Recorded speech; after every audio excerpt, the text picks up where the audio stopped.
día, mis estimados alumnos. Vamos a trabajar a partir de esta clase de manera digital en atención a las disposiciones que nos ha dado nuestra universidad. Vamos a trabajar a lo largo de estas semanas, en lo que dura este periodo de contingencia, precisamente de esta forma, ¿sí? El día de hoy, en esta clase, hablaremos de la unidad número 3, que tiene que ver con el derecho constitucional mexicano. Hay que recordar que ya en clase estuvimos analizando varios conceptos. En las clases anteriores estuvimos viendo lo relativo a este proceso de constitucionalización del derecho mexicano, ¿sí?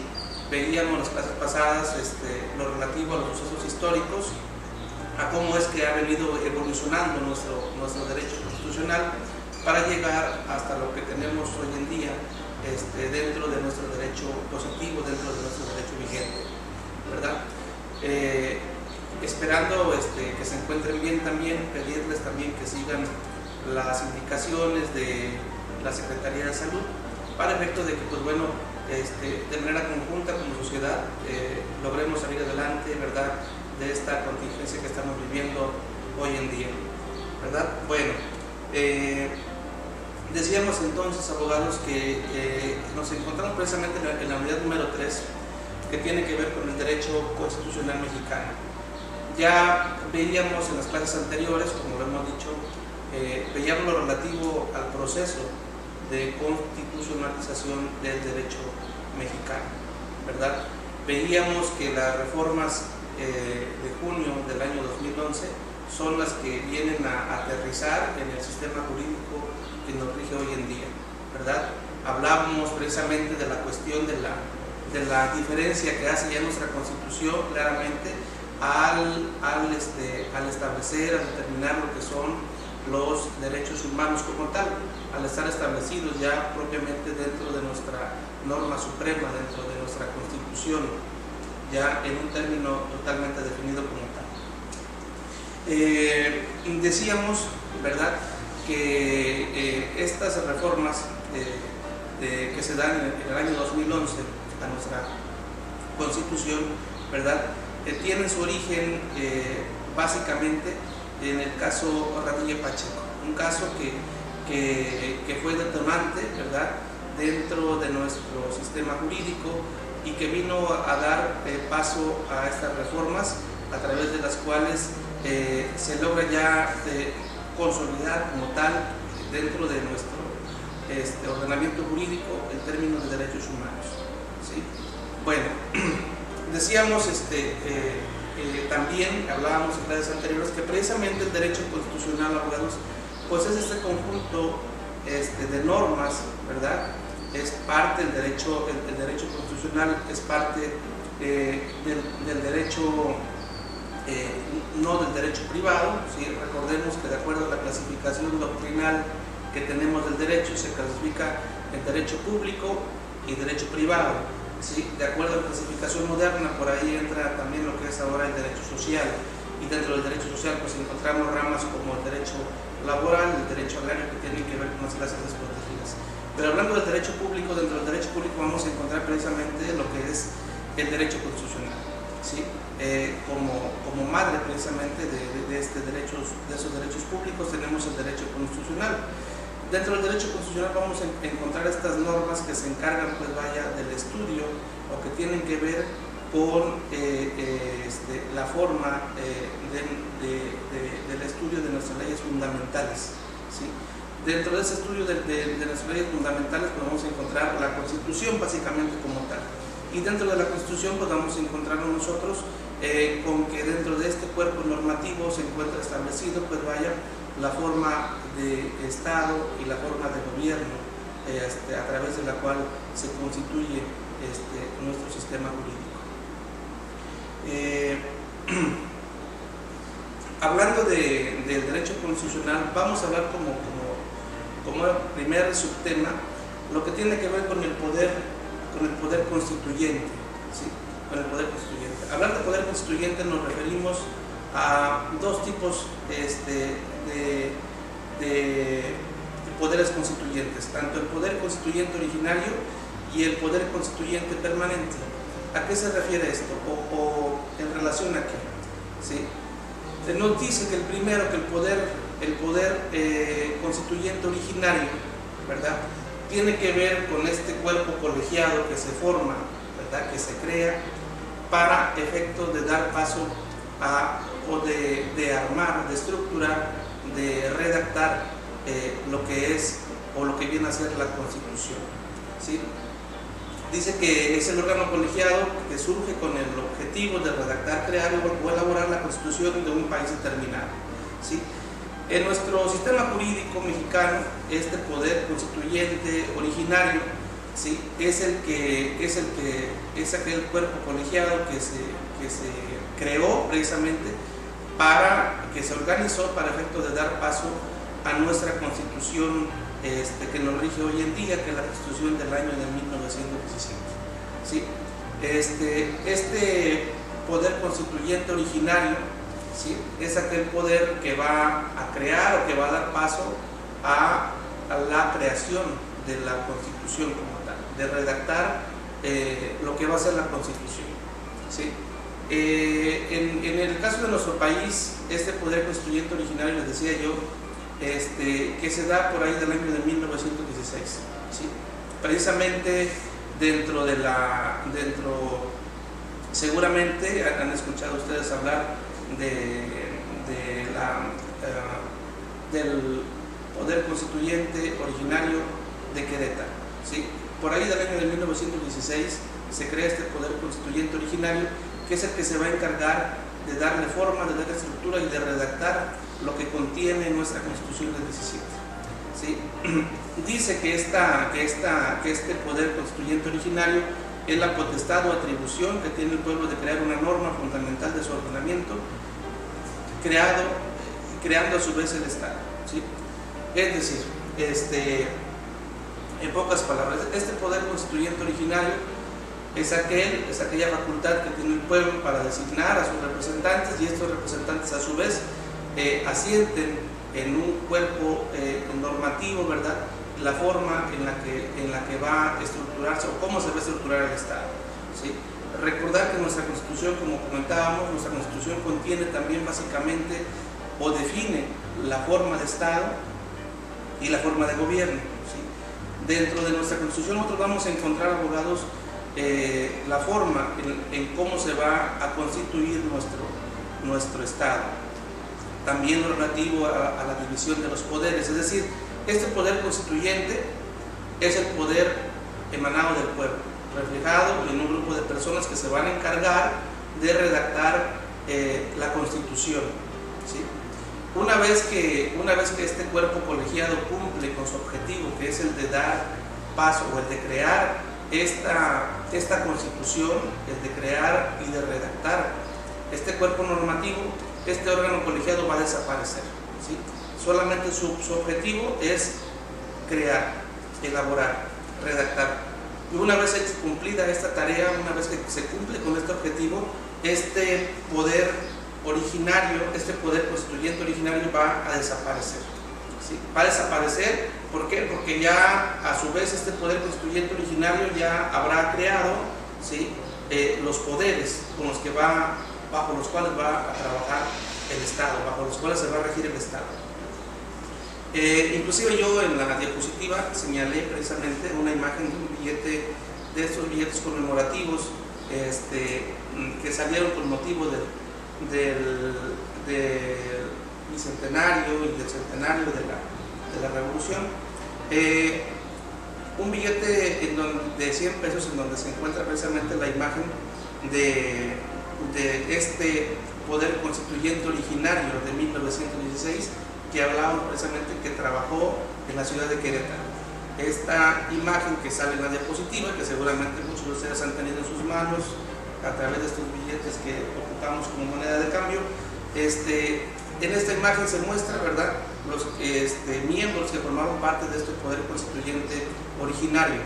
Decíamos que este poder constituyente originario, su objeto va a ser el de crear, el de elaborar la norma, el de elaborar nuestra norma suprema, nuestra Constitución como tal, y de ahí va a desaparecer. para dar paso posteriormente a lo que va a ser el poder constituyente permanente. Hablar precisamente del poder constituyente originario. Este poder constituyente originario, pudiéramos decir que tiene su fundamento constitucional precisamente en el artículo 39 de nuestra Constitución. Este artículo 39 sí refiere a esta frase política muy utilizada, ¿no?, por nuestra clase política, que refiere y que dice que la soberanía o que el poder reside básicamente en el pueblo, que del pueblo emana esta voluntad para que a través de sus representantes se haga cumplir lo que establece nuestra Constitución. El artículo 39 dice: la soberanía nacional reside esencial y originalmente en el pueblo.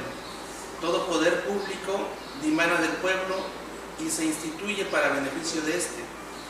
El pueblo tiene en todo tiempo el inalienable derecho de alterar o modificar la forma de su gobierno, ¿sí? Es decir, este poder constituyente originario emana precisamente del pueblo. El pueblo es el que determina quiénes van a ser sus representantes, quienes van a dar origen, quienes van a dar paso a su norma suprema, a su constitución.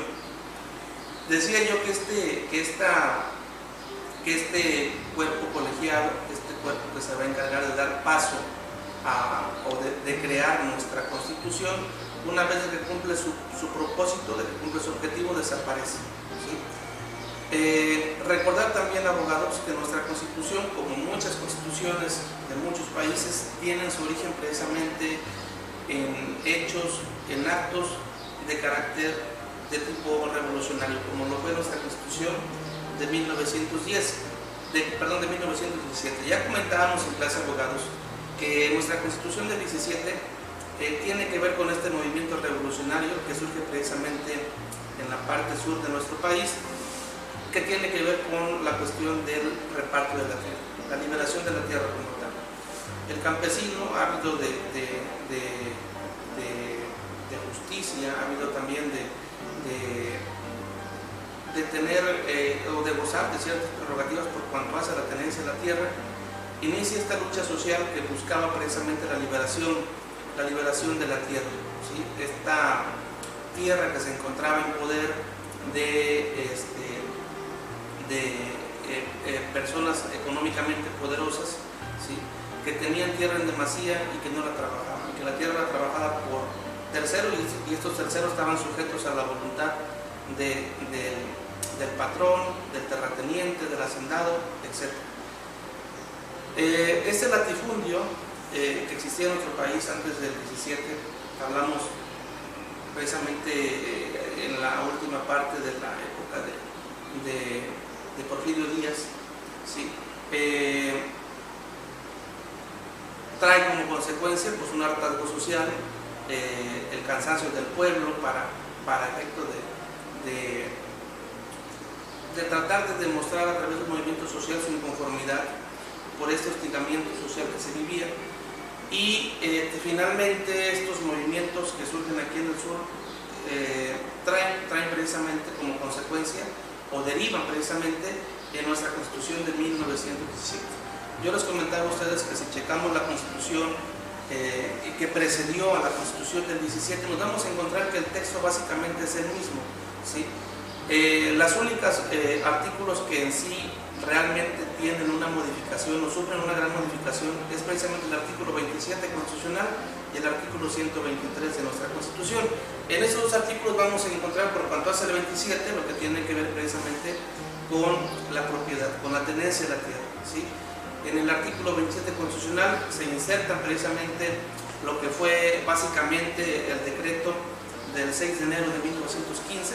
Se inserta este decreto básicamente en lo que viene a ser el artículo 27 constitucional, en donde se da precisamente la liberación de la tierra en favor de la clase campesina, dando origen precisamente a lo que es a la creación de nuevos centros de población ejidal y comunal y el reconocimiento de las comunidades agrarias como tal.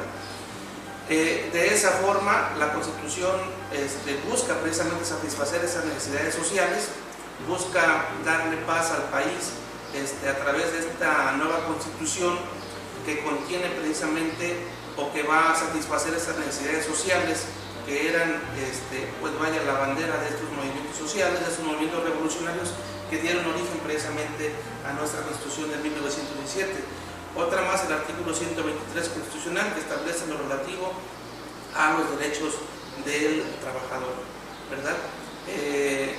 En conclusión, podemos decir entonces que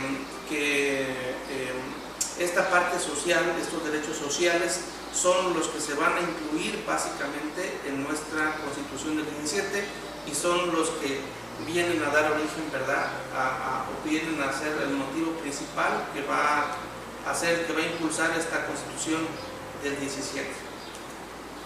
Regresando a esta parte del artículo 39, decíamos que la soberanía dice que reside originalmente en el pueblo, es decir, el pueblo, nosotros como pueblo somos los que tenemos el derecho de crear leyes. ¿A través de quién? A través de nuestros representantes, a través de nuestros diputados, a través de nuestros senadores, a través de estas personas que nosotros vamos a elegir como nuestros representantes y que son los que nos van a representar en las altas esferas de nuestro país.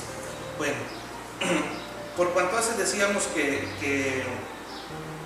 el artículo 40 dice, es voluntad del pueblo mexicano constituirse en una república representativa, democrática, laica, federal, compuesta por estados libres y soberanos en todo lo concerniente a su régimen interior y por la Ciudad de México, unidos en una federación establecida según los principios de esta ley fundamental. Es decir, el constituyente del 17, de la Constitución del 17, ¿sí?, se establece en nuestra Constitución, de acuerdo al artículo 40, que la forma de Estado, la forma de gobierno va a ser a través de una república representativa, y que esta república representativa va a ser democrática, va a ser laica, va a ser federal y va a estar compuesta por estados libres y soberanos. Estos estados libres y soberanos, ya saben ustedes que estamos, nuestra República Mexicana comprende de 32 estados, ¿verdad? Y también de la Ciudad de México, y que estos estados pues van a ser libres y soberanos. Estos mismos estados van a crear su propia constitución, pero esas constituciones tendrán que estar sujetas a nuestra Constitución federal. Es decir, no puede haber precisamente una constitución de algún estado por encima de nuestra ley suprema, pues nuestra Constitución federal. El artículo 41 dice que el pueblo ejerce su soberanía por medio de los poderes de la Unión, en los casos de la competencia de estos y por los estados y la Ciudad de México, en lo que toca a sus regímenes anteriores, en los términos respectivamente establecidos por la presente Constitución Federal y las particulares de cada estado y de la Ciudad de México, las que en ningún caso podrán contravenir las estipulaciones del Pacto Federal. Yo les comentaba a ustedes, ¿sí?, que precisamente el pueblo es el que manda, el pueblo es el que dirige, y lógicamente vamos a nosotros a participar o a ser partícipes de nuestras propias leyes a través de nuestros representantes. Nuestros representantes son quienes nos van a representar en el Congreso de la Unión. Recordar que el Congreso de la Unión está conformado por una Cámara de Diputados, una Cámara de Senadores, que vamos a ver enseguida más adelante cómo es que está compuesta, cómo es que se compone. Nuestra misma Constitución nos establece, nos dice cómo es que se van a integrar este poder, ¿sí? Lo importante destacar por cuanto a esta parte de que, de acuerdo a nuestra Constitución, el pueblo, pues vaya, es la máxima autoridad. En ella descansa el poder público, ¿sí? Este poder público que se va a ejercer a través de personas, a través de sujetos que nosotros mismos vamos a establecer, que nosotros mismos vamos a elegir de manera libre en base a lo que establece nuestra propia Constitución, ¿sí? Pero el poder tiene que ver, pues vaya, con el pueblo. Es decir, el pueblo decide, el pueblo determina, el pueblo escoge, el pueblo selecciona quiénes van a ser nuestros representantes, y estos representantes a su vez tendrán que reflejar a través de sus diferentes actos de autoridad, la voluntad pues vaya del pueblo. Hablamos del poder originario, constituyente originario, y decíamos que una vez que concluye su trabajo, su objetivo, que es el de crear un cuerpo normativo, nuestra ley suprema, una vez que se da origen a esta constitución, este poder constituyente originario va a desaparecer. Va a desaparecer y en su lugar quedará un constituyente permanente, ¿sí? Es decir, nuestra misma constitución establece que nuestro cuerpo normativo, nuestra constitución, nuestra ley suprema no es absoluta, ¿sí? Recordemos que decíamos en clases pasadas que nuestra constitución es una constitución rígida porque es complicado, porque es difícil llevar a cabo una reforma de lo que establece nuestra constitución. Nuestra constitución establece también mecanismos de seguridad que la protegen precisamente, que la protegen contra algún acto de autoridad, ¿sí? Ahora bien, decíamos que este poder constituyente originario va a desaparecer y va a dar paso al poder constituyente permanente. Este poder constituyente permanente es el que se va a encargar precisamente de hacer o de elaborar las reformas o adiciones que deba de sufrir nuestra constitución. Si bien es cierto, decíamos que nuestra constitución es rígida, pero no es absoluta, es decir, lo establecido en nuestra constitución está sujeto, pues vaya, a un cambio, a una modificación, a una adhesión, a una revocación. La constitución establece, ¿sí?, cuáles son, a través de qué forma, cómo es que se van a dar estas reformas, cómo es que van a proceder estas reformas o estas adiciones a nuestra norma suprema. ¿Por qué? Porque el reformar nuestra constitución, cualquier reforma que nuestra constitución sufra, deberá de vigilarse que las reformas que se incluyan o que se pretendan incluir a nuestra constitución no alteren, ¿verdad?, los derechos humanos, que son los derechos que principalmente tutelan nuestra constitución, ¿sí? Entonces, este poder constituyente permanente es el que se va a quedar trabajando. Una vez que el poder constituyente originario termina su trabajo, quien entra o quien va a entrar para dar seguimiento al cumplimiento de lo que establece ya nuestra constitución, decíamos que el constituyente en la constitución va a crear los poderes. Una vez que se crean los poderes, dentro de esos poderes vamos a encontrar que, de acuerdo a nuestra constitución, a nuestro sistema jurídico mexicano, tenemos que la división de poderes nos da como resultado el hecho de que contamos con un poder judicial, con un poder ejecutivo y con un poder legislativo. Este poder legislativo, abogados, es el que va a tener a su cargo, pues vaya, este poder constituyente permanente, ¿sí? Nuestro Congreso de la Unión es en sí, propiamente como tal, el poder constituyente permanente.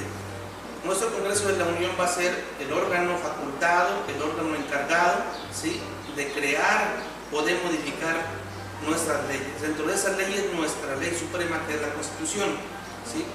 Para ello les decía yo que la misma Constitución establece ciertos candados, ciertos seguros para efecto de que el hecho de reformar la Constitución no sea cualquier acto, ¿sí?, sino que sea un acto que tiene que tener el consentimiento principalmente de nuestro Congreso de la Unión, de forma mayoritaria, así como también de las legislaturas de los estados, ¿sí?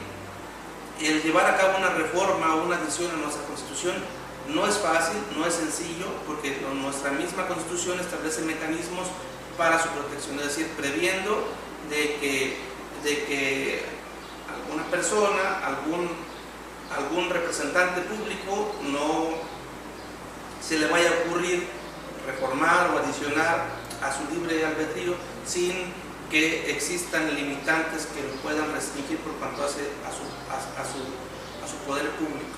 De ahí que la Constitución establece mecanismos de protección. Es complicado llevar a cabo una reforma constitucional, ¿sí?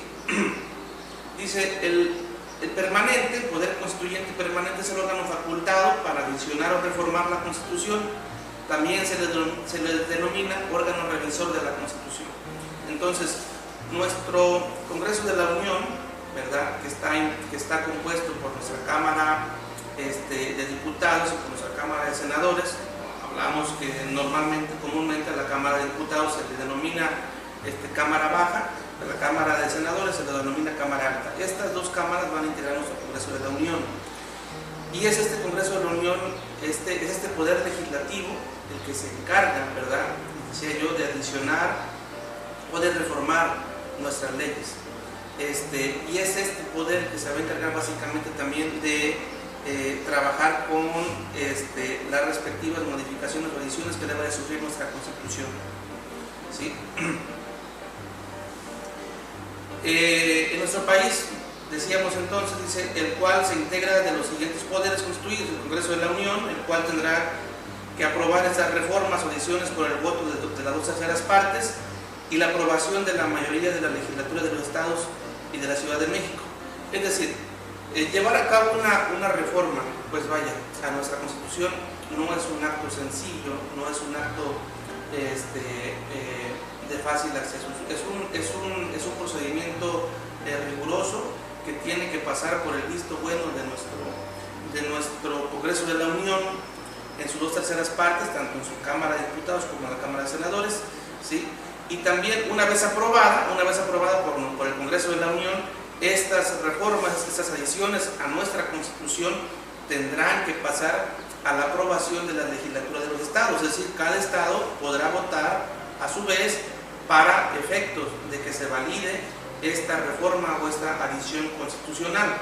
Se requiere de la aprobación mínimamente de 17 estados de la República para que, una vez que se cuente con este número, ¿sí?, con estos 17 estados que están a favor de una adición o de una reforma a nuestra Constitución, entonces será pública y válida, lógicamente, ¿no? Consecuentemente, podemos hablar entonces que nuestra Constitución, como les decía yo, es una Constitución rígida debido a que para su reforma, para su adición, se requiere de estas formalidades para efecto de que se pueda dar paso a esas modificaciones, ¿sí?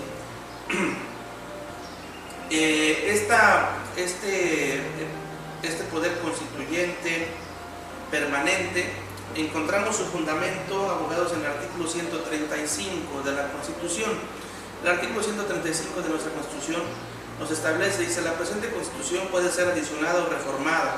Para que las adiciones o reformas lleguen a ser parte de la misma, se requiere que el Congreso de la Unión, por el voto de las 2/3 partes de los individuos presentes, acuerden las reformas o adiciones y que estas sean aprobadas por la mayoría de las legislaturas de los estados y de la Ciudad de México. Lo que platicamos, lo que hablamos, básicamente la rigidez de nuestra Constitución trae como consecuencia, o se traduce precisamente en ese artículo 135 de la Constitución, el cual establece bajo qué condiciones se podrá modificar, bajo qué condiciones se puede adicionar o reformar nuestra norma suprema. En sí, hablar del poder constituyente originario y el poder constituyente permanente tiene que ver, pues vaya, con la facultad legislativa que le corresponde al Estado, ¿sí?, que recae precisamente en el Congreso de la Unión para efecto de tanto de dar origen a nuestra Constitución, ¿sí?, y posteriormente para efecto de poder reformar o poder adicionar lo contenido en nuestra Constitución. Bueno, como otro subtema de esta unidad número 3 tenemos también el relativo a la supremacía constitucional, ¿sí? Hablar de supremacía constitucional tendríamos básicamente que remitirnos al artículo 133 de nuestra Constitución, ¿sí? Esta supremacía constitucional, como ya lo veíamos en clase, tiene que ver, pues vaya, con esa estructura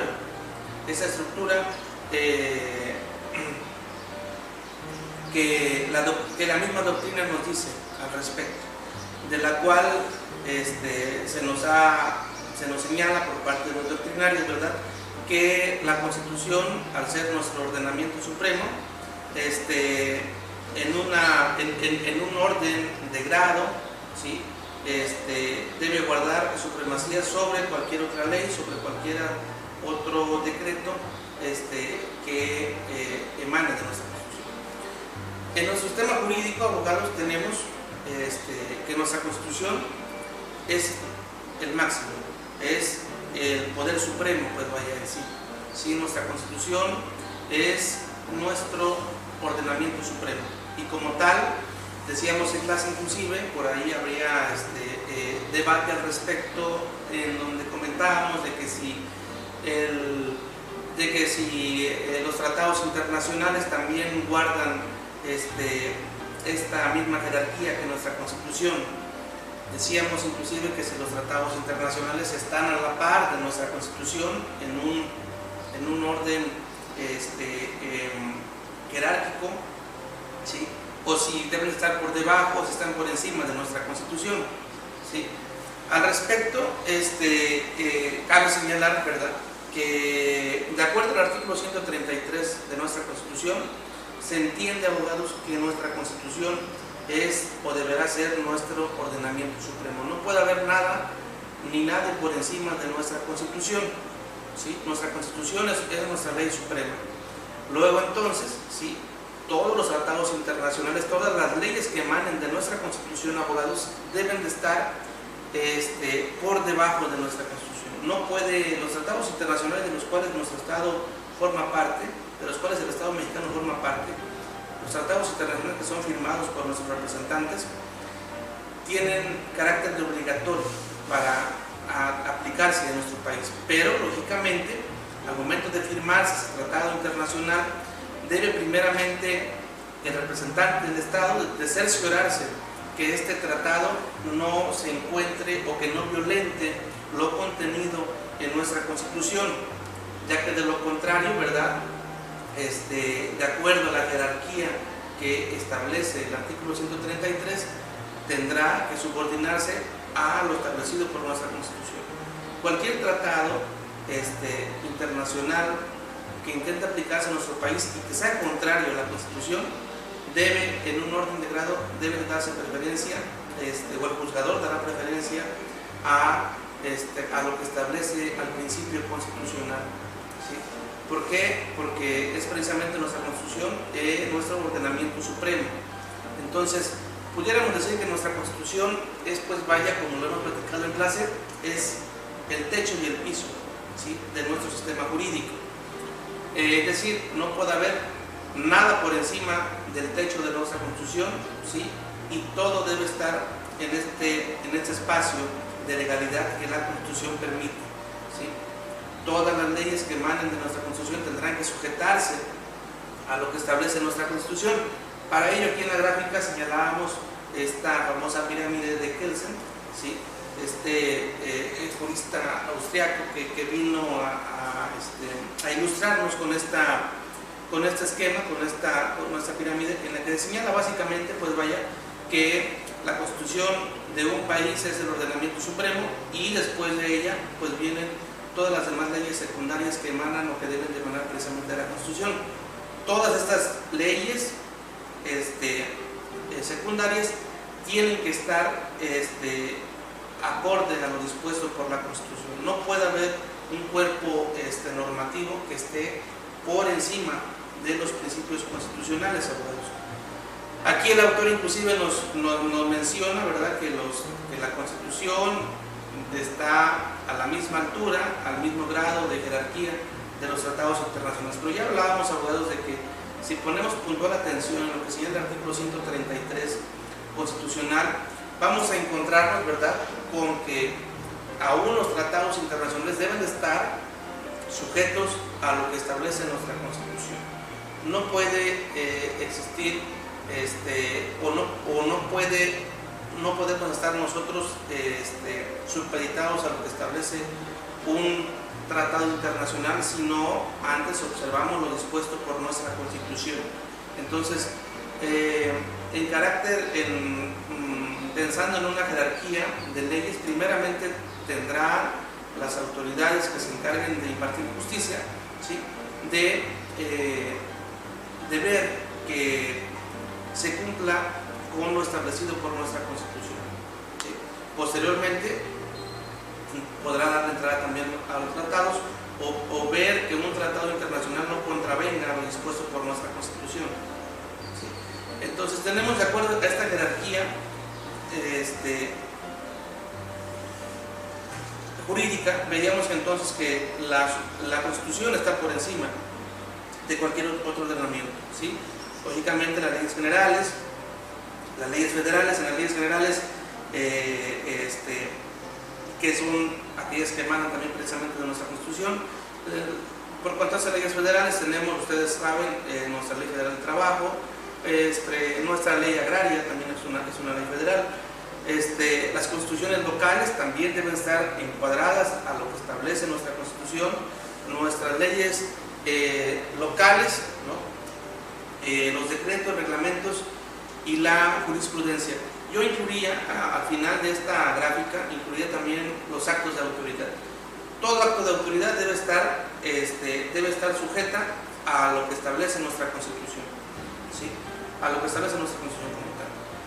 No puede haber ningún acto de autoridad que se quiera imponer o que trate de rebasar las garantías y los derechos humanos establecidos en nuestra Constitución, ¿sí? Hablamos del artículo 133 y este dice lo siguiente, dice: esta Constitución, las leyes del Congreso de la Unión que emanan de ella y todos los tratados que estén de acuerdo con la misma, celebrados y que se celebren por el Presidente de la República con aprobación del Senado, serán la ley suprema de toda la Unión. Los jueces de cada entidad federativa se arreglarán a dicha Constitución, leyes y tratados, a pesar de las disposiciones en contrario que pueda haber en las constituciones o leyes de las entidades federativas. Es decir, dentro de ese artículo 33, abogados, encontramos varios elementos, ¿sí? Uno, el primero, que nos habla precisamente de la supremacía constitucional. Nada ni nadie por encima de nuestra Constitución. Nuestra Constitución es el ordenamiento supremo. Inclusive los tratados internacionales deben de estar abogados precisamente sujetos a lo que establece la Constitución. Por eso dice aquí, y todos los tratados que estén de acuerdo con la misma. Es decir, no puede haber un tratado internacional, abogados, que no esté de acuerdo con nuestra Constitución. En caso de que alguna autoridad, que algún representante de nuestro Estado firmara algún tratado internacional y que ese tratado no se encuadre a lo que establece nuestra Constitución, no tendrá por qué aplicarse. Por encima inclusive de algún tratado está nuestra Constitución. Nuestra Constitución, les decía yo, es el techo y es el piso. Es decir, dentro de ese espacio que es la Constitución no puede haber ni nada por encima de ella ni nada por abajo. Todo debe estar sujeto a lo que establece nuestra Constitución, incluyendo también los tratados internacionales, ¿sí? Y también nos habla de este control difuso de la Constitución.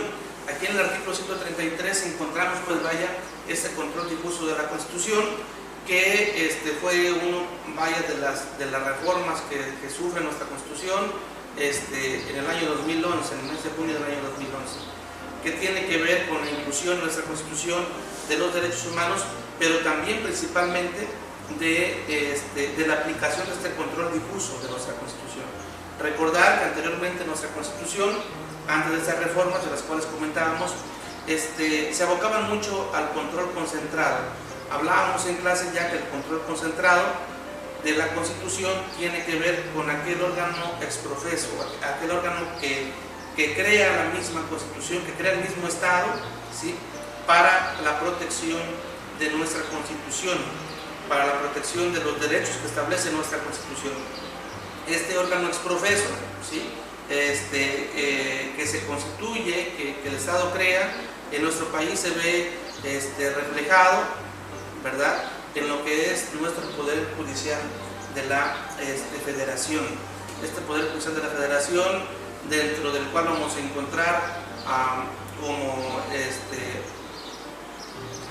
vamos a encontrar lo que es la Suprema Corte de Justicia de la Nación, ¿sí?, el Tribunal Electoral del Poder Judicial de la Federación, y vamos a encontrar también a los tribunales colegiados de circuito, los tribunales unitarios de circuito y los jueces de distrito, los juzgados de distrito, ¿verdad? Quienes se van a encargar, o quienes tendrán a su cargo este control exprofeso que establece la Constitución, este control concentrado, ¿sí? Pero ese artículo 133 nos habla, abogados, de lo que es el control difuso de la Constitución. Este control difuso, ¿sí?, que surge, ¿verdad?, o que tiene realce a partir de las reformas del año 2011 a nuestra Constitución. Este control difuso que va a estar a cargo de los jueces de cada entidad federativa. Este control difuso que consiste básicamente en que todos los jueces encargados de impartir justicia en nuestro país tienen el deber de llevarlo a cabo. Es decir, ya no solamente el órgano exprofeso, ya no solamente el Poder Judicial de la Federación tiene la obligación de velar porque se respete por la aplicación de, en estricto derecho de nuestros preceptos constitucionales, no, sino también ya los jueces de cada entidad federativa tienen la obligación también de vigilar que no se aplique una norma secundaria que contravenga lo dispuesto por nuestro ordenamiento supremo, es decir, por nuestra Constitución. Luego entonces tenemos de que este control difuso consiste en que los jueces, ¿sí?, impartidores de justicia en las entidades federativas tendrán la obligación de desaplicar cualquier norma secundaria que contravenga algún precepto constitucional. En eso consiste el control difuso que plantea este artículo 133 de la Constitución, ¿sí? Es decir, existe una supremacía constitucional y esa supremacía constitucional debe de aplicarse en todos los ámbitos, principalmente por cuanto hace en el ámbito de administración de justicia, ¿sí?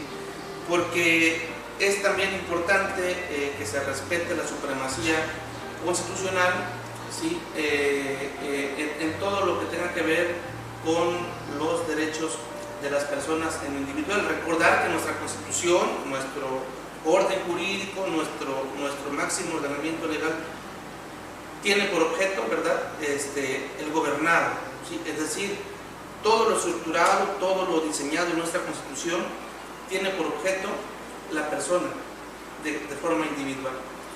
Y es ahí que el mismo artículo 133 establece que esta supremacía constitucional debe de verse reflejada, abogados, principalmente de forma muy específica en nuestra administración de justicia. Es decir, los jueces, aquellos que se encargan de aplicar justicia en nuestro país, tienen la obligación de velar también por la supremacía constitucional, que la norma que vayan a aplicar para darle solución a un caso concreto, revisar que esta norma no vulnere, o que la aplicación de esta norma no vulnere algún principio constitucional, que no vulnere algún derecho humano de los contenidos en nuestra Constitución, y que principalmente que no vulnere alguna garantía de las contenidas en nuestra Constitución. Es entonces que el por qué este artículo 133 refiere, pues vaya, a que esta supremacía constitucional debe de verse reflejada también principalmente en el tema de la administración de justicia, a través del control difuso de nuestra Constitución. Otro de los subtemas de esta unidad 3 es el relativo a las partes de la Constitución. De acuerdo a la doctrina, tenemos que nuestra Constitución se compone de dos partes, o es lo que la mayoría de los doctrinarios manejan. Nuestra Constitución se divide en dos partes, una parte orgánica y una parte dogmática, ¿verdad? Esta parte dogmática que tiene que ver con lo que anteriormente se le conocían como garantías individuales, ¿sí? Y que con las reformas que sufre nuestra Constitución en el año 2011, con las reformas que se incluyen a nuestra Constitución en el mes de junio del año 2011, se definen ya lo que son, o se incluyen lo que son el término de derechos humanos y las garantías constitucionales, definiendo y ya diferenciando una cosa de la otra, ¿no? Recordar, como decíamos en clase, que los derechos humanos son una cosa y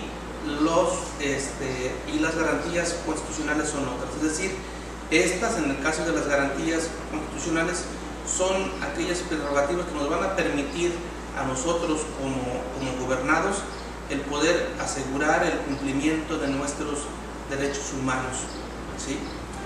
El derecho humano en sí, sabemos y conocemos, de acuerdo a nuestros conocimientos que tenemos, que pues bueno, son aquellos derechos inherentes al ser humano, aquellos derechos a los que tenemos por el solo hecho de ser seres humanos, ¿verdad? El derecho a la libertad, a la vida, a la seguridad, entre otras. Y las garantías constitucionales son aquellos mecanismos que la misma Constitución establece que nos van a permitir el aseguramiento de esos derechos frente a cualquier acto de autoridad, frente a la autoridad como tal. Entonces, decíamos que esta parte dogmática de la Constitución, que normalmente, comúnmente lo tenemos o la ubicamos, que corre del artículo 1 al artículo 29 de nuestra Constitución, en la cual se van a incluir pues los derechos humanos y las garantías constitucionales.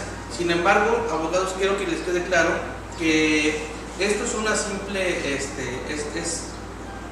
es teoría propiamente como tal, porque en la práctica podemos darnos cuenta, y si ustedes toman su Constitución, nos vamos a encontrar que en toda nuestra Constitución vamos a encontrar tanto derechos humanos como garantías constitucionales. Es decir, no solamente del artículo 1 al artículo 29 vamos a encontrar derechos humanos o garantías constitucionales. Por decirles un ejemplo, el artículo 103 y 107 de la Constitución establecen lo referente a un sistema de control constitucional como lo es el juicio de amparo, ¿sí? Este artículo 103 y 107 de la Constitución hablan precisamente, ¿sí?, de este control exprofeso de la Constitución que está a cargo del Poder Judicial de la Federación, de los tribunales federales en nuestro país. Este mismo artículo 103, 107 tienen que ver con una garantía constitucional, ¿sí? Entonces, no solamente en la parte dogmática vamos a encontrar tanto derechos humanos como garantías constitucionales, sino esos derechos humanos y esas garantías constitucionales las vamos a encontrar a lo largo de nuestra Constitución. De acuerdo a la doctrina, para una mejor ubicación, para una clasificación como tal, la doctrina sostiene que esta clasificación o que esas partes de la Constitución se va a dar en dos, tanto en la parte dogmática como en la parte orgánica. Entendiendo la parte dogmática, les repito, como la relativa a los derechos humanos y a las garantías constitucionales. Sin embargo, no solamente del artículo 1 al 29 vamos a encontrar esos derechos humanos y esas garantías constitucionales, sino a lo largo de todo el texto constitucional vamos a encontrar tanto derechos humanos como garantías constitucionales. En los 136 artículos que establece nuestra Constitución vamos a encontrar entonces tanto derechos humanos como garantías constitucionales. Pero bueno, vamos a manejar la clasificación doctrinal de nuestra Constitución, que se divide en dos partes, la parte dogmática y la parte orgánica.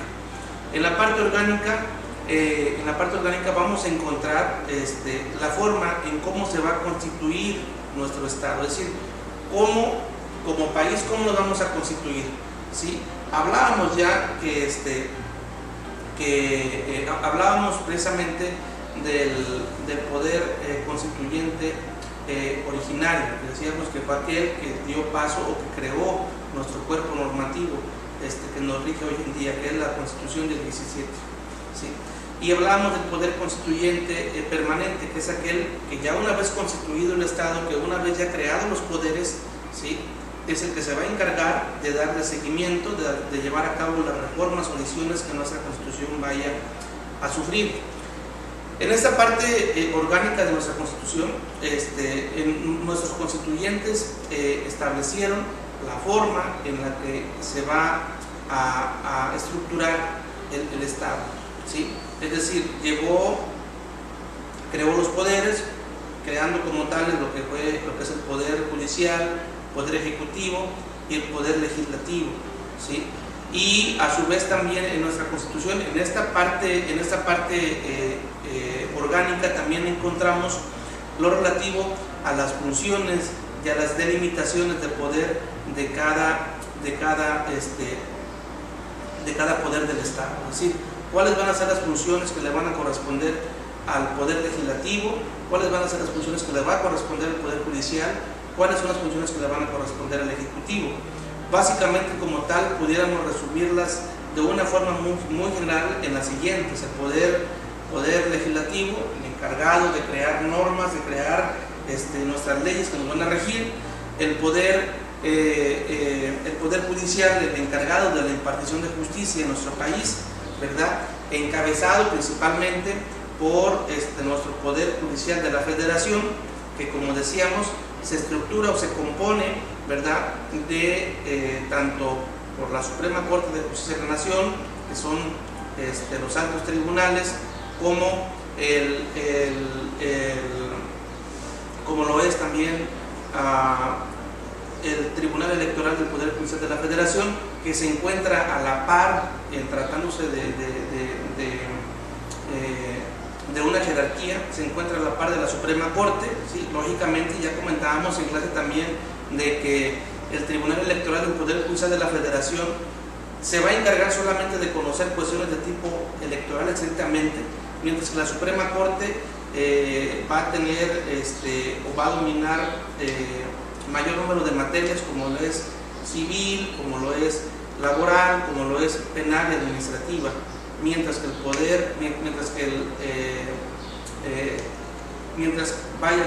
este Tribunal Electoral del Poder Judicial de la Federación solamente va a atender temas de carácter electoral estrictamente, no se va a meter con ninguna otra materia, solamente temas de carácter electoral. Este Poder Judicial de la Federación también incluye lo que son los tribunales colegiados de circuito, los tribunales unitarios de circuito y lo que son los juzgados de distrito. Todos estos órganos que se van a encargar de vigilar, que tienen a su cargo, pues vaya, el control concentrado de la Constitución, mismo que consiste en que se crea un órgano exprofeso, un órgano creado estrictamente por el Estado para vigilar el cumplimiento de lo establecido por nuestra Constitución. En esta parte orgánica de la Constitución, ¿sí?, vamos a encontrar debidamente definidas, ¿verdad?, cuál va a ser la forma de Estado y la forma de gobierno, ¿sí? La forma de Estado tenemos que es una forma republicana, ¿sí?, nuestro país adopta esta forma republicana y como tal nos dice que se va a componer de 32 estados y la Ciudad de México, y que a su vez dentro de cada estado existirán legislaturas que tendrán que también podrán a su vez crear su propia constitución, constituciones de los estados que estarán sujetas, pues vaya, a nuestro ordenamiento supremo, que es nuestra Constitución, teniendo como límite, ¿verdad?, nuestra Constitución, pero dándoles parte de la soberanía del Estado para que a su vez ellos puedan determinar la creación de sus propias leyes. Ahora bien, decíamos entonces que las partes de la Constitución es parte orgánica y parte dogmática, pero también lo cierto es de que, como hablábamos al principio, hablar de una clasificación como tal no impide o no nos puede dejar de lado el hecho de pensar que en nuestra Constitución no solamente en la parte dogmática vamos a encontrar derechos humanos y garantías constitucionales. Esas garantías constitucionales las vamos a encontrar a lo largo de nuestra Constitución.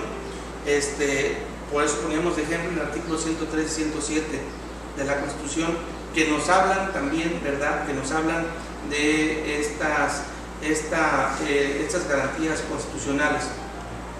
Dentro de la parte orgánica también de nuestra Constitución vamos a encontrar otros sistemas de control constitucional, como lo es la controversia constitucional, la acción de inconstitucionalidad y el juicio político. Temas que en su momento, cuando lleven la materia de derecho procesal constitucional, van a ver más a fondo. Ya en clase platicábamos un poco sobre ese tema, hablábamos de cuál es la diferencia entre la controversia constitucional y la acción de constitucionalidad. ¿verdad? Viendo de forma muy general que la controversia constitucional tiene que ver cuando se presenta un conflicto entre poderes de la Unión, es decir, un conflicto en razón de competencia, un conflicto en razón de facultades o de atribuciones, y que se pueden dar entre los distintos ámbitos de poder de nuestro país, ¿sí? Esta controversia constitucional la va a conocer la Suprema Corte de Justicia de la Nación, y a través de una resolución va a determinar o va a darle solución a esta controversia que se llega a suscitar entre dos o más poderes del Estado. La acción de inconstitucionalidad, que tiene que ver más bien con el hecho de vigilar, es un mecanismo de defensa que también se hace valer a través de la Suprema Corte, y en donde se va a poner a consideración la inconstitucionalización de una norma como tal, la desaplicación de una norma cuando contravenga los... Otro tema más que tiene que ver con nuestra asignatura, ¿sí?, es el tema de la inviolabilidad de la Constitución, ¿sí? Esta inviolabilidad a nuestra Constitución la encontramos contenida básicamente en el artículo 136 de nuestra Constitución, ¿sí? Es decir, hablábamos ya, abogados, en el tema anterior de la supremacía constitucional. Decíamos que nada ni nadie puede estar por encima de la Constitución.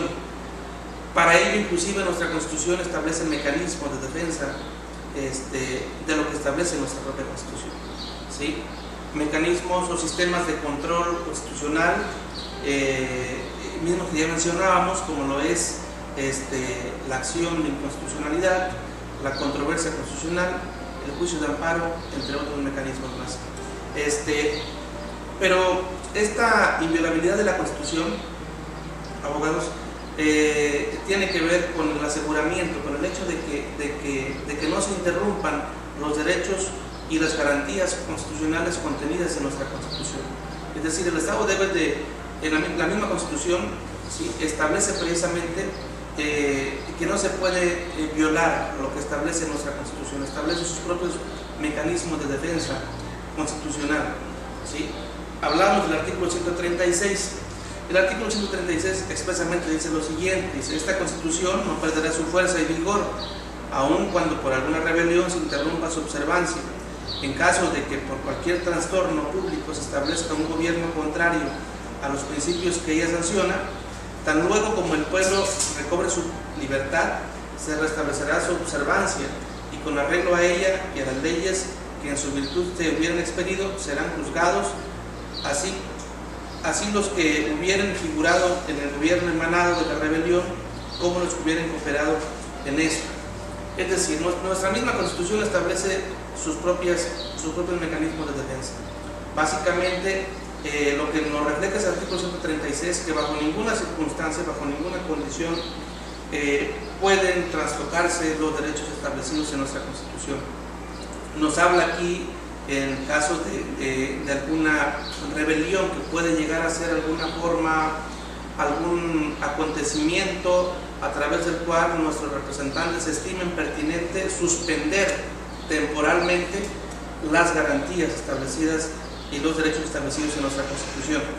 Es decir, ¿sí?, seguramente ustedes alguna vez han escuchado hablar, por ejemplo, del toque de queda. El toque de queda es una medida de seguridad que establece en nuestra Constitución, es un mecanismo de seguridad que pueden dictar nuestras autoridades, nuestros representantes, ¿sí?, pero son medidas provisionales que no pueden tener carácter de permanentes, solamente serán válidas siempre y cuando estén en peligro la soberanía de nuestro país. Bajo ciertas circunstancias solamente podrá suspenderse provisionalmente los derechos y garantías contenidas en nuestra Constitución. Sin embargo, de ninguna forma podrán dejar de aplicarse de forma permanente. Esto mientras el Estado restablece su seguridad, mientras el Estado restablece su soberanía y debe continuar con la aplicación de lo contenido en nuestra Constitución. Es decir, bajo ninguna norma, bajo ninguna circunstancia puede suspenderse las garantías o los derechos establecidos en nuestra Constitución. Podrán suspenderse provisionalmente, provisionalmente por un tiempo determinado, principalmente para el restablecimiento del orden social. Sin embargo, en ningún caso esta suspensión podrá ser permanente. Deberá ser muy vigilada por nuestros representantes, de tal forma que nuestra Constitución también establece sus propios mecanismos de defensa, estableciendo que bajo ninguna circunstancia podrán suspenderse de forma definitiva estos derechos contenidos en nuestra Constitución. Dice: la inviolabilidad y las reformas a la Constitución son aspectos íntimamente vinculados con la teoría de la supremacía constitucional, que desarrolló ampliamente el jurista austriaco Kelsen, con la llamada pirámide normativa como representación gráfica, dado que la Constitución es la norma que establece cómo se crean las demás leyes, y además señala cuáles son los límites de esas normas secundarias. Resulta vital para el sistema constitucional la forma en que dicha ley suprema pueda modificarse y la vigencia en sus diferentes hipótesis.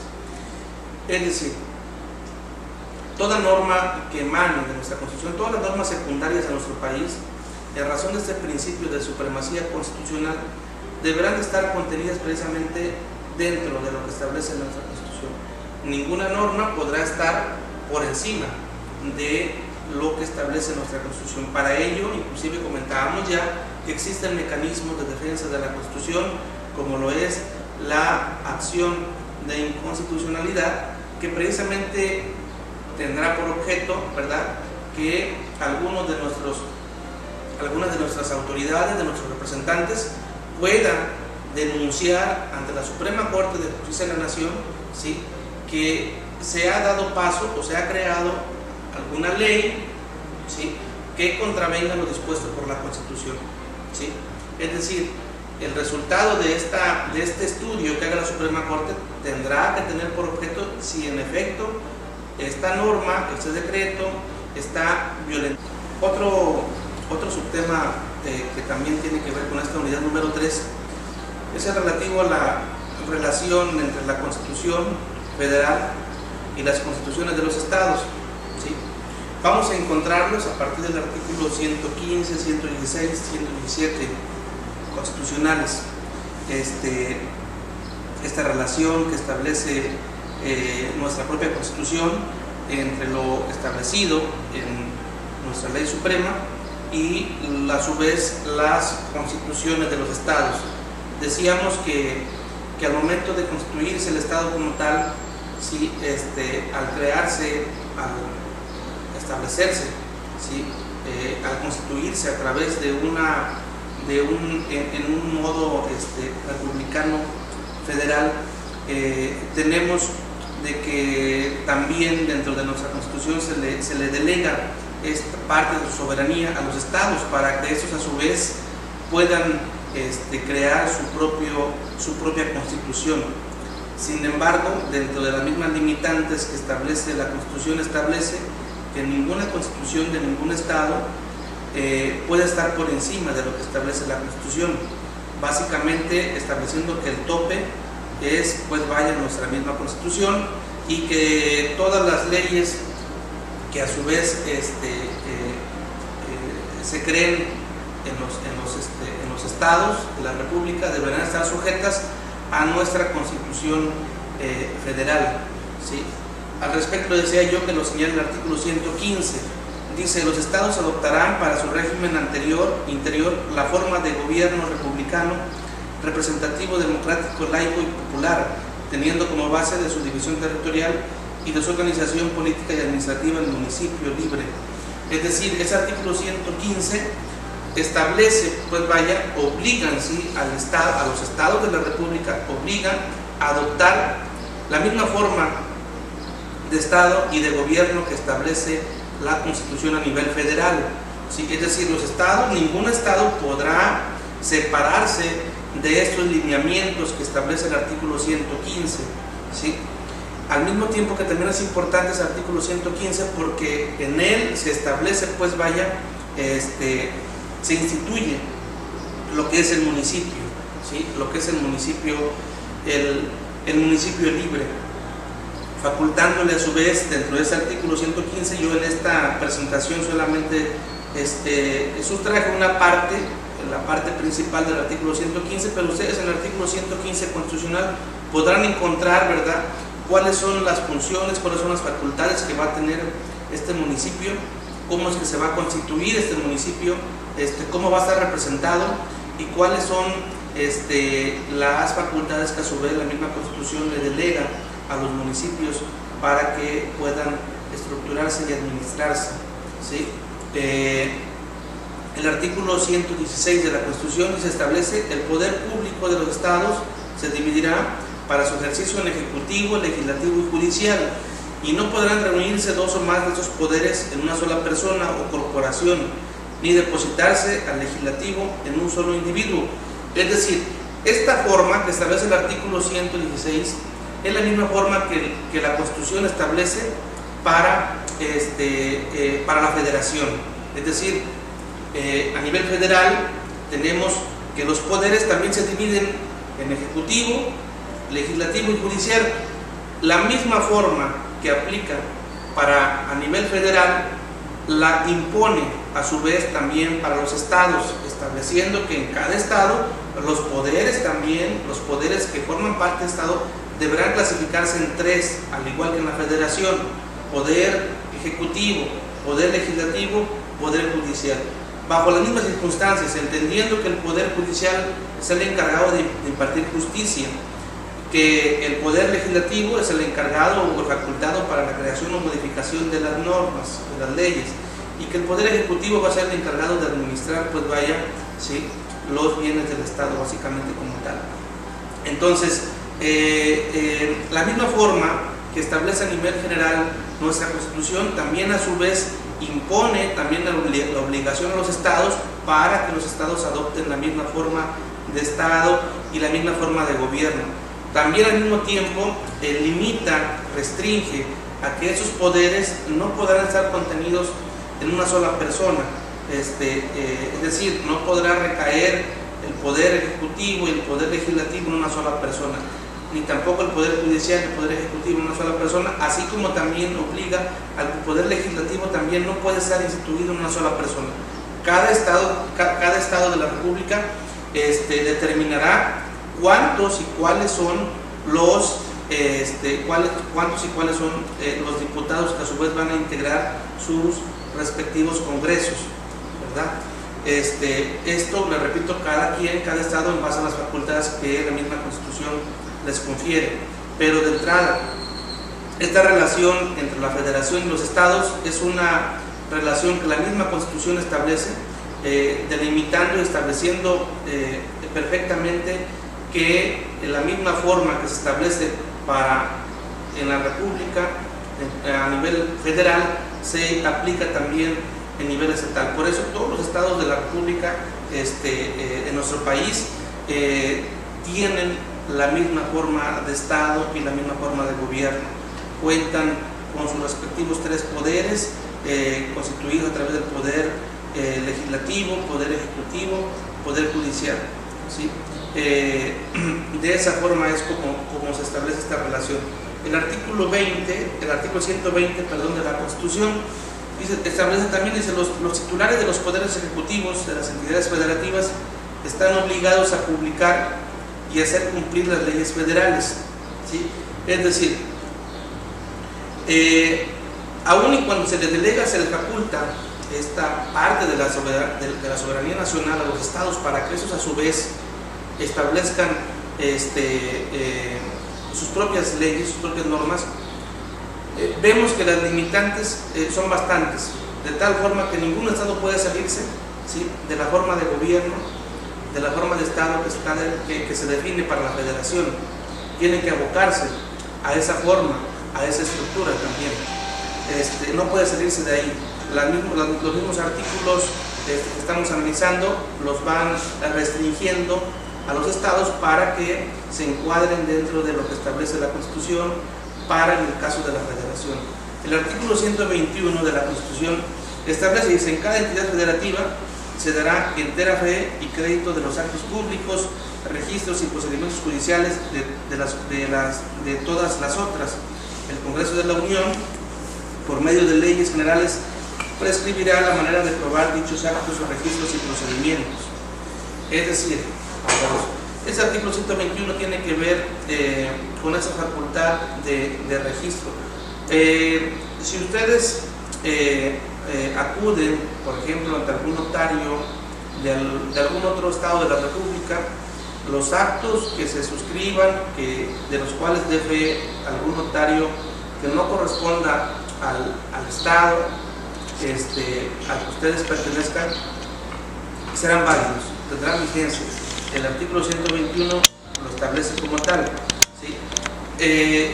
Lo cierto es que los actos que se celebren, que se registren en algún otro estado de la República, tienen que estar sujetos al lugar al que pertenezcan los derechos. Si por ejemplo yo voy a contratar, voy a celebrar un contrato de compraventa sobre un bien que se encuentra en el estado de Guerrero, y yo el contrato lo voy a celebrar, o voy y lo celebro en el estado de Baja California, tengo yo que sujetarme a la legislación vigente en el estado de Guerrero para poder celebrarlo, con independencia de que el registro, de que el acto lo haya celebrado yo fuera del estado. Será válido porque lo levanté posiblemente ante algún fedatario público, que de acuerdo al artículo 121 tendrá validez, pero la norma bajo la cual celebre yo ese acto tendrá que ser de acuerdo a la legislación vigente en el estado respecto del cual tenga que ver el acto jurídico.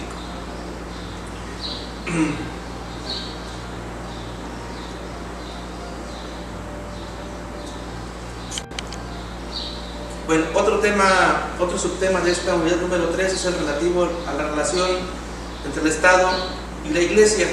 Recordar, abogados, que históricamente, de acuerdo a los antecedentes que tenemos en nuestro país, a los antecedentes históricos, tenemos que esta relación entre el Estado y la Iglesia, previo, pues vaya, a este movimiento que se vio encabezado por un grupo a los que se le llamaba liberales respecto de los conservadores. Seguramente viene a su mente lo referente a la guerra de reforma, encabezada entre tantos por Benito Juárez. Esta lucha, ¿verdad?, de poder entre el Estado y la Iglesia no es reciente. Nuestro país tiene su historia, tiene sus antecedentes. Principalmente los encontramos, ¿verdad?, en estas reformas, en la Constitución del 56. Y encontramos básicamente ahí el primer antecedente, la separación propiamente como tal de la Iglesia y el Estado. Les decía yo que este grupo de liberales decide separar lo que es el Estado de la Iglesia, quitarle todos los poderes que la Iglesia venía ejerciendo respecto del Estado en nuestro país. Seguramente deben recordar ustedes que el Estado inclusive ejercía facultades relativas, por ejemplo, al reparto o relativos a la tenencia de la tierra. Si tú, por ejemplo, requerías de una superficie para poder trabajar, para poder laborar, tenías que rentársela precisamente a la Iglesia. La Iglesia era la encargada del sistema de tenencia de la tierra en nuestro país, por poner un ejemplo, ¿no? Después, con esta Constitución del 56, tenemos que aparece ya después un decreto, el decreto de la Ley de Desamortización de Bienes de la Iglesia, que tenía por objeto principalmente quitarle este poder de la Iglesia de administrar las tierras de nuestro país para que pasaran en favor de los particulares, por ponerles un ejemplo. Pero esa separación de la Iglesia y el Estado se da a partir de este año, y precisamente en nuestra Constitución del 17 la encontramos ya contenida en lo que es el artículo 130 de nuestra Constitución, ¿sí? Es ahí donde encontramos lo relativo a la separación tanto del Estado con la Iglesia, es decir, definir nuestra Constitución tomando en cuenta, ¿verdad?, este dominio que venía ejerciendo la Iglesia. El mismo Estado busca la forma de contenerlos, de establecer lineamientos para efectos de que los representantes de la iglesia, y no refiriéndonos a la iglesia básicamente solamente la religión católica, que es la que imperaba anteriormente en nuestro país. Hoy existe una diversidad de cultos, religiones, sectas, etcétera, pero todas estas precisamente deben de estar encuadradas o deben de regularse bajo lo establecido por el artículo 130 de la Constitución. Vamos a ir checando parte por parte cuáles son estas restricciones, cuáles son estos lineamientos que señala la Constitución para el ejercicio pues vaya del culto religioso en nuestro país. El artículo 130 establece: dice, el principio histórico de la separación del Estado y la Iglesia orientan las normas contenidas en el presente artículo. La Iglesia y demás agrupaciones religiosas se sujetarán a esta ley.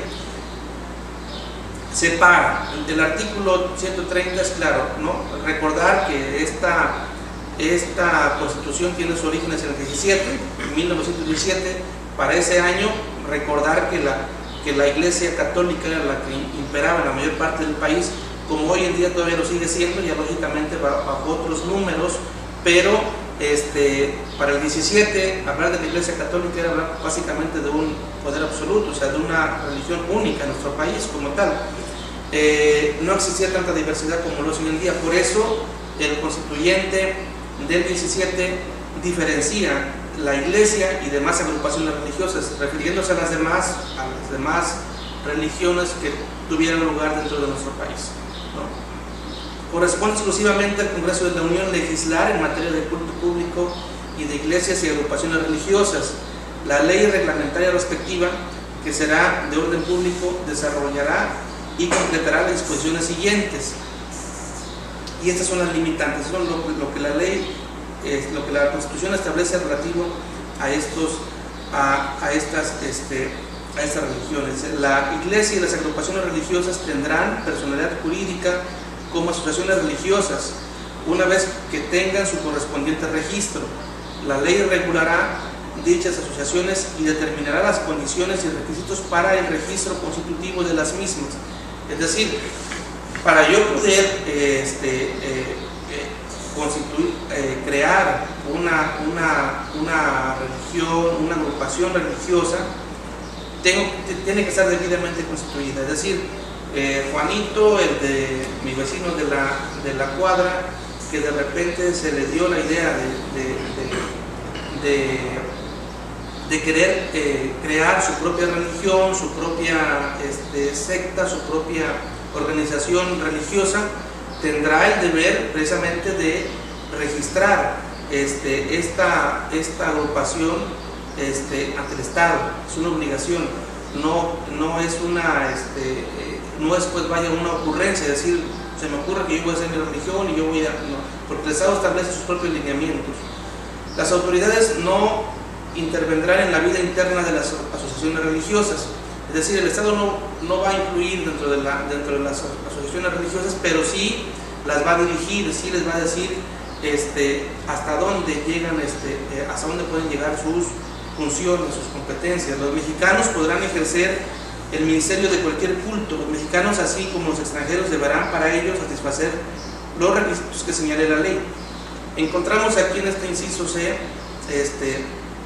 la libertad de culto que tenemos todos los mexicanos, es decir, como mexicanos podemos profesar, podemos ejercer el ministerio a cualquier culto al que queramos pertenecer, llámese como se llame, llámese religión católica, evangélica, etcétera. Hay muchísimas, ustedes saben más que yo sobre esto.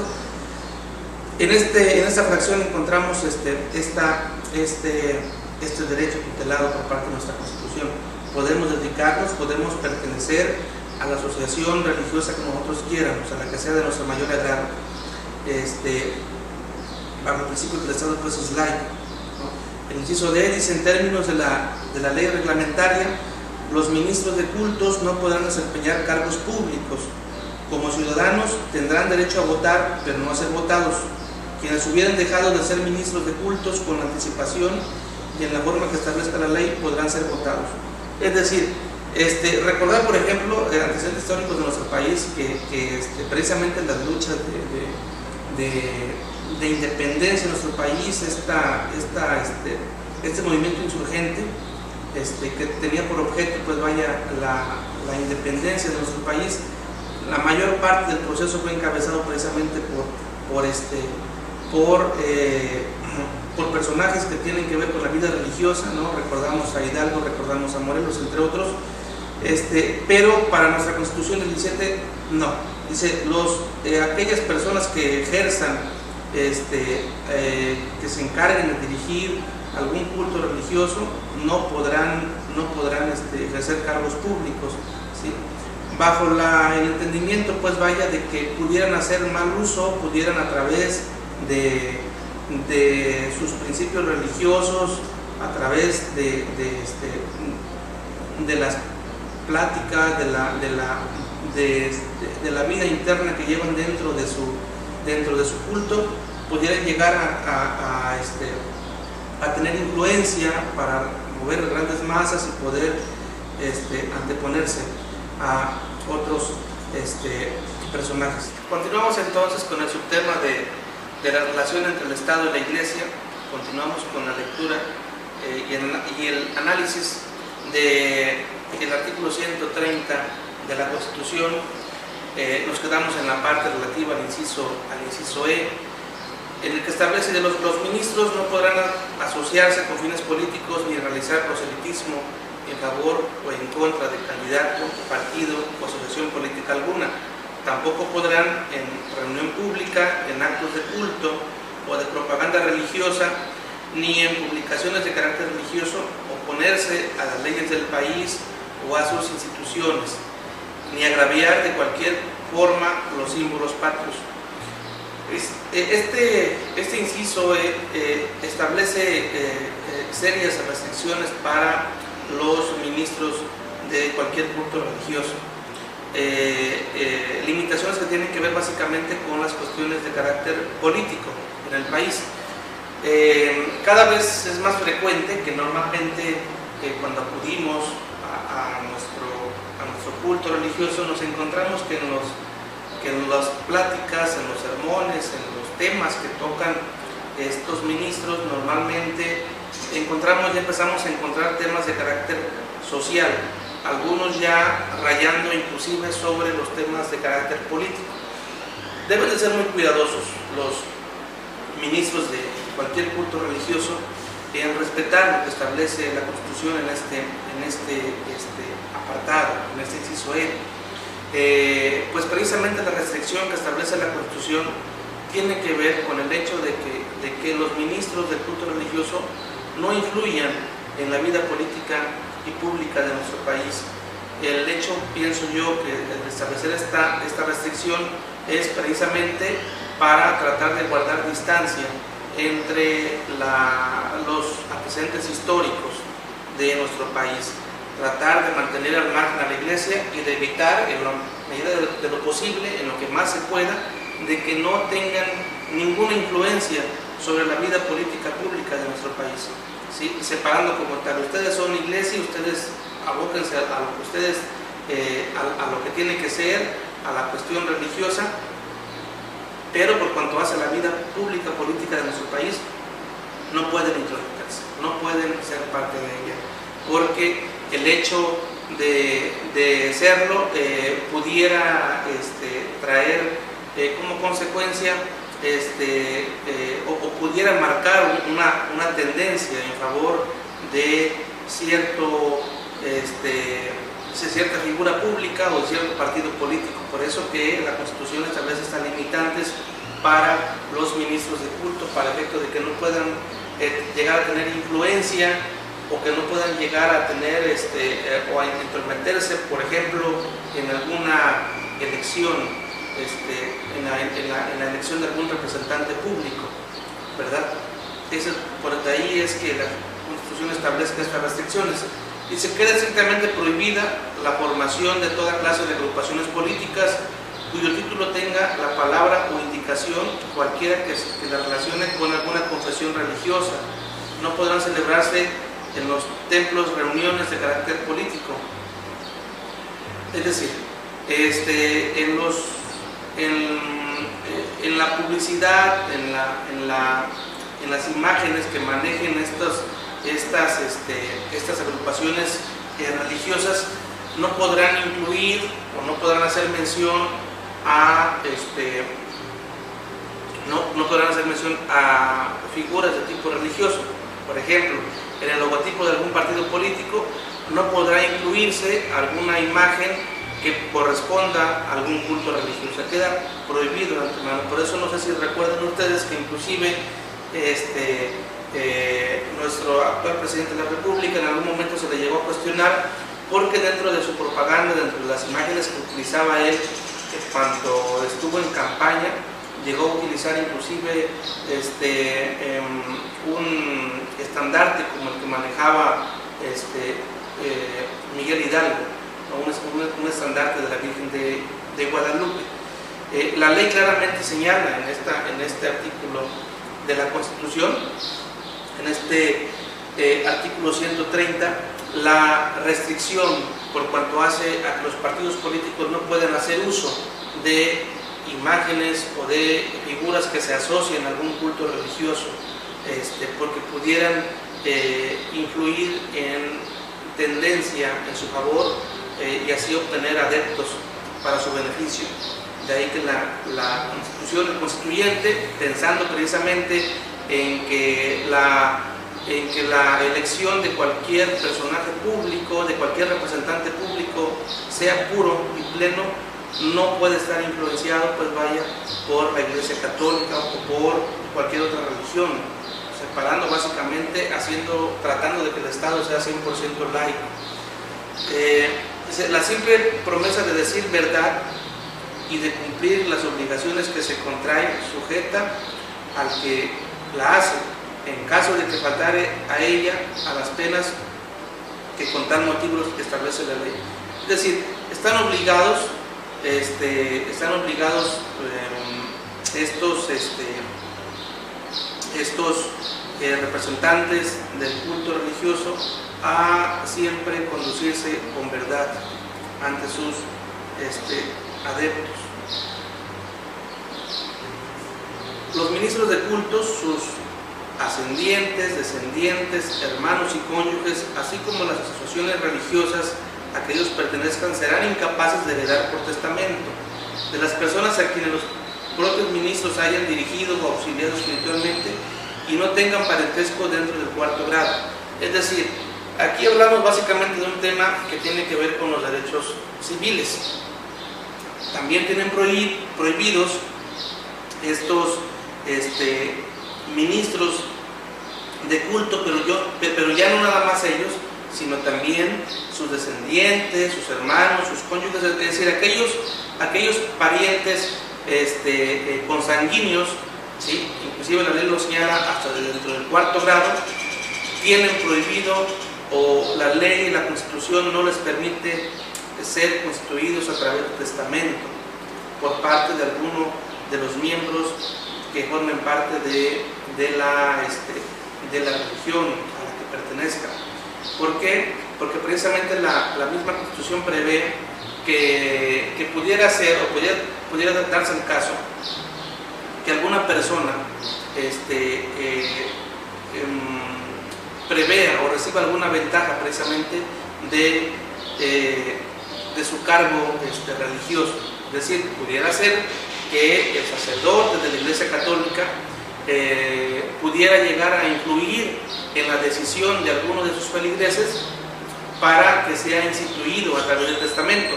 O no solamente él, sino puede ser que induciendo a sus subordinados, a las personas que pertenecen a su religión, pueda llegar a influir con alguna promesa espiritual para que él o para que alguno de sus familiares reciba algún beneficio económico a través del testamento. Entonces, de ahí que la Constitución establece que los ministros de culto, así como sus familiares consanguíneos hasta dentro del cuarto grado, hablando dentro de ellos los descendientes, los cónyuges, los hermanos, los ascendientes, en el caso de los padres, no pueden, estar impedidos para ser instituidos en testamento, no pueden heredar a través del testamento, porque pudiera ser que haciendo mal uso o haciendo uso indebido de su culto religioso, pueda obligar a alguno de sus feligreses para que lo instituya en testamento a él o a algún miembro de su familia y recibir un beneficio económico. Los actos del estado civil de las personas son de la exclusiva competencia de las autoridades administrativas en términos que establezcan las leyes y tendrán la fuerza y validez que las mismas leyes atribuyan. Es decir, por cuanto hace este párrafo, a este párrafo del artículo 130 de la Constitución, encontramos lo relativo, se especifica, deja muy en claro la Constitución que la religión católica se le quita el poder que tenía de poder llevar a cabo los registros civiles, entendiéndose como tal el registro de nacimiento, el registro de función, los registros conyugales. Recordar que en los antecedentes históricos de nuestro país, parte de este poder que tenía la Iglesia en nuestro país incluía precisamente llevar dentro de la Iglesia Católica todos los registros que tenían que ver con las personas de manera individual. Es decir, la Iglesia te registraba desde tu nacimiento con el bautismo, la Iglesia levantaba tu acta de defunción, la Iglesia llevaba también el registro de las relaciones conyugales a través de las actas de matrimonio, ¿no? De ahí que precisamente en esta última parte el artículo 130 dice que los actos del estado civil de las personas son de exclusiva competencia de las autoridades administrativas, es decir, los registros tanto de nacimiento, de función, matrimonio, etcétera, entre otras, son competencia única y exclusivamente del Estado. La Iglesia Católica, por eso, de ahí que en atención a esta parte a esta parte del artículo 130 constitucional, deben saber ustedes que como medio de prueba dentro de un proceso judicial no puedes tú ofrecer, por ejemplo, un acta de bautismo, no puedes tú ofrecer un acta de matrimonio celebrada por parte de algún culto religioso. Carecen de valor legal porque solamente, de acuerdo a nuestra Constitución, es una competencia única y exclusivamente que le corresponde al Estado, nada más. Las autoridades federales y de las entidades federativas de los municipios y de las demarcaciones territoriales de la Ciudad de México tendrán en esta materia las facultades y responsabilidades que la ley determine. ¿Sí? Es decir, esta facultad que establece la Constitución la delega a su vez a los estados para que los estados, dentro de sus propias legislaturas, dentro de sus propias constituciones, prevean lo que establece la Constitución en ese artículo 130 constitucional. Como último tema de esta unidad número 3, vamos a analizar el relativo a los derechos, obligaciones y prohibiciones del servicio público. Comentarles, abogados, que respecto a este último subtema, inclusive dentro de las actividades que hemos dejado en Classroom para esta semana, va incluida una que tiene que ver precisamente con ese tema, con ese subtema en específico, con los derechos, obligaciones y prohibiciones del servicio público. Quiero pensar yo que para cuando ustedes tengan ya este video en sus dispositivos, en sus manos, ya ustedes habrán desarrollado la actividad encomendada en Classroom y con ello ya tendrán un mejor entendimiento precisamente de este tema. Por cuanto a los derechos y obligaciones que establece la Constitución en favor de los funcionarios públicos, lo vamos a encontrar del artículo 125 al artículo 128 de la Constitución. Ahí vamos a encontrar lo relativo a ese tema, ¿sí? Al respecto, vamos a analizar lo que establece el artículo 125, ¿sí? El cual nos establece lo siguiente.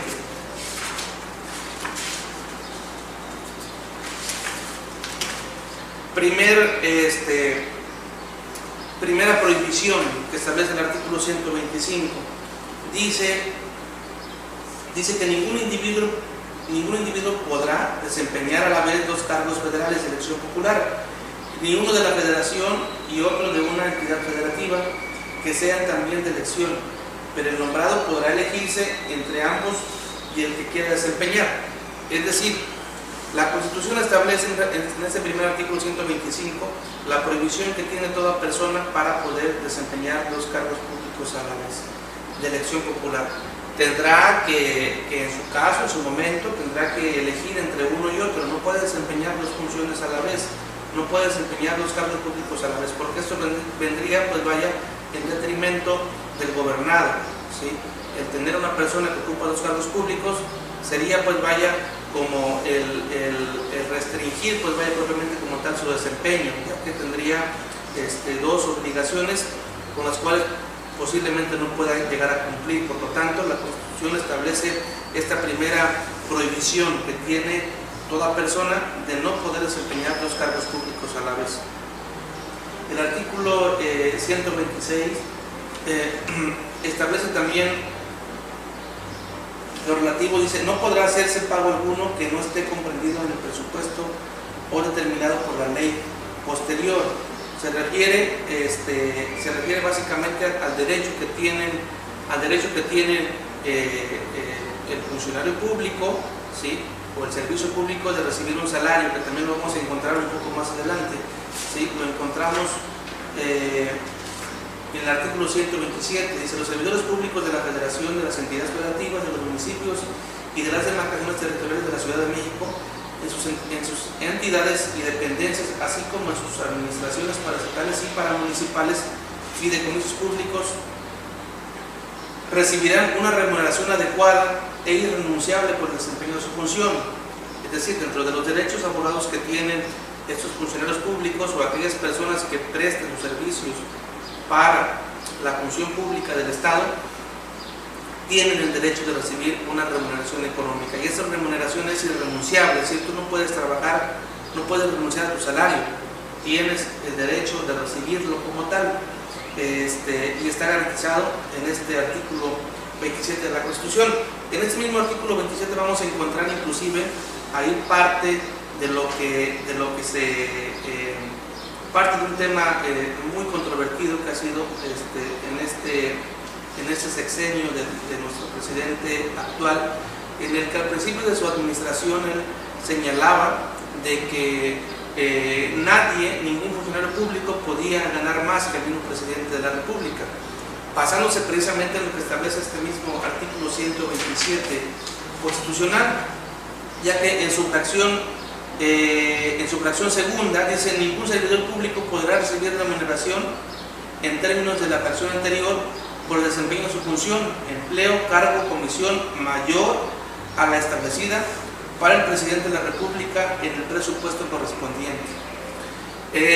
Fue una controversia que se suscitó al principio precisamente de esta administración, que nos sigue rigiendo hasta el día de hoy, en donde se debatía precisamente el tema de determinar si este principio constitucional que establece que ningún funcionario público puede ganar más que el presidente debía de aplicarse para todos los funcionarios públicos del país. Por ahí inclusive los poderes como el Poder Judicial se inconformaron en contra de este decreto emitido por el presidente de la República, y al respecto inclusive hay un pronunciamiento por parte de la Suprema Corte de Justicia de la Nación, que señala precisamente que ese decreto pues violenta la autonomía de los demás poderes de la Unión. Hasta el día de hoy este decreto no ha podido aplicarse del todo. Se ha encontrado el presidente con restricciones y ha tenido que respetar los criterios que han emanado de la Suprema Corte. Otro de las obligaciones, de los derechos, prohibiciones que señala la misma Constitución, dice que todo funcionario público, sin excepción alguna, antes de tomar posesión en su cargo, protestará la protesta de guardar la Constitución y las leyes que de ella emanen. Hay que recordar normalmente que siempre los funcionarios públicos de alto rango, al momento en que van a empezar su función, en el momento en que se les encomienda el cargo público conferido, siempre se le hace la toma de protesta para el efecto de que de que proteste respetar lo contenido en esta Constitución, lo contenido en nuestro ordenamiento supremo.